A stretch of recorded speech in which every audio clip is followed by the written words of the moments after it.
السلام علیکم ورحمۃ اللہ وبرکاتہ۔ کبھی فرصت ملے مانگنے کی تو آدھی رات کو اٹھ کر اللہ سبحانہ تعالیٰ سے اپنے رب سے کنات مانگے۔ یقین جانیے کہ جو یہ ساری دنیا کی رنگینی ہے، مال و دولت، شہرت، کھانا پینا، اوڑھنا پہننا، یہ آرڈر کر دو وہ آرڈر کر دو، کبھی نہ ختم ہونے والی جو یہ ساری خواہشات ہیں کہ یہ مل جائے، ایسا ہو جاتا، وہ کیوں نہیں ہوا جیسا میں نے چاہا تھا، ایسا کیوں ہو گیا،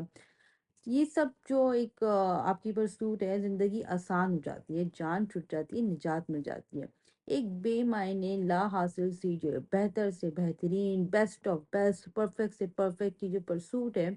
آپ اس ریس سے باہر ہو جاتے ہیں۔ دعا مانگیں کہ میرے رب مجھے اس جتنا آپ نے رزق دیا ہے مجھے اس رزق سے راضی کر دیں، جو ہے اسی میں برکت ہو، اسی کا مجھے بہت فائدہ پہنچے، اور کی جو یہ ریٹ ریس ہے مجھے اس سے باہر کر دیں اپنی تقسیم سے، کہ جتنا آپ کی مرضی ہے، جتنا آپ کا علم ہے، جتنا آپ کا وزڈم ہے کہ کس کو کب ملے گا، کتنا ملے گا، کیسے ملے گا،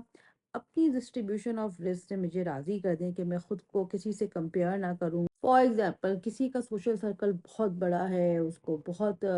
کٹی پارٹیز ہوتی ہیں، بہت وہ انجوائے کرتا ہے، اور آپ کے پاس صرف ایک دوست ہے، تو اگر آپ کے اس ایک دوست میں ہی برکت ہوگی تو آپ کے اس ایک دوست سے ہی آپ کو اتنی نورشمنٹ ملے گی، اتنا سکون پہنچے گا، اتنا فائدہ ملے گا that you don't need 100 people around you. تو دس از کال کہ آپ کے پاس جو رزق تھا اسی میں آپ کے اندر اتنی برکت ہو گئی کہ you don't need more. So this is the concept. اللہ تعالیٰ ہماری دعاؤں کو قبول کرے اور ہمیں کنٹینٹمنٹ قناعت عطا فرمائے، آمین۔